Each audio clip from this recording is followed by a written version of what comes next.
6 seater poster ಅಂತೀವಿ ಇದನ್ನು. ಇಲ್ಲಿ ಡಿಸೈನ್ ನೋಡ್ಕೊಳ್ಳಿ, ಪೋಸ್ಟರ್ ನೋಡ್ಕೊಳ್ಳಿ. ಇಲ್ಲಿ ನನ್ನ ಫೋಟೋ ಇದೆ.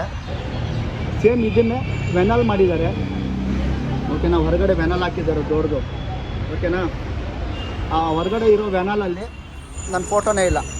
ಯಾಕೆ ಈ ಥರ ಪೋಸ್ಟರ್ ಡಿಸೈನರ್ಗಳು ನಮ್ಮ ರಾಜಕೀಯ ಮಾಡ್ತಾರೋ ಗೊತ್ತಿಲ್ಲ. ಬಹುಶಃ ಆ ಫೋಟೋ ಕೂಡ ಆಗ್ತಾ ಇರಲಿಲ್ಲ. ನಾನೇ ಕೇಳ್ಕೊಂಡೆ, ಸರ್ ನಾನು ಸ್ಟಾರ್ಟಿಂಗ್ ಫೈಟೆಲ್ಲ ಮಾಡಿದ್ದೀನಿ, ಹೀರೋ ಜೊತೆ ಕಾಂಬಿನೇಷನ್ ಇದೆ, ನನಗೆ ಗೊತ್ತಿರೋರು ಎಷ್ಟೋ ಜನ ಇದ್ದಾರೆ, ನಾನು 30 ವರ್ಷದಿಂದ ಚಿತ್ರರಂಗದಲ್ಲಿದ್ದೀನಿ, ನಾನು ಒಂದು ಪೋಸ್ಟ್ರ್ ಹಾಕಿ ಸರ್ ಅಂದಿದ್ದಕ್ಕೆ ಇದೊಂದು ಫೋಟೋ ಹಾಕಿದ್ರು. ತುಂಬ ಖುಷಿ ಇದೆ ನನಗೆ. ಬಟ್ ಸೇಮ್ ಪೋಸ್ಟ್ರೆ ದೊಡ್ಡ ವೆನಲ್ ಮಾಡಿದ್ದಾರೆ. ವೆನಲ್ಲ ನನ್ನ ಫೋಟೋನೇ ಹಾಕಿಲ್ಲ. ಅಂದರೆ ರಾಜಕೀಯ. ಒಂದು ಅಷ್ಟು ದೊಡ್ಡ ವೆನಲಲ್ಲಿ ಈ ಸೇಮ್ ಇಲ್ಲಿ ಏನು ಮಾಡಿದ್ದಾರೆ ಅದೇ ದೊಡ್ಡ ಸೈಜ್ ಮಾಡಿದರೆ ಆಗೋಗಿರೋದು.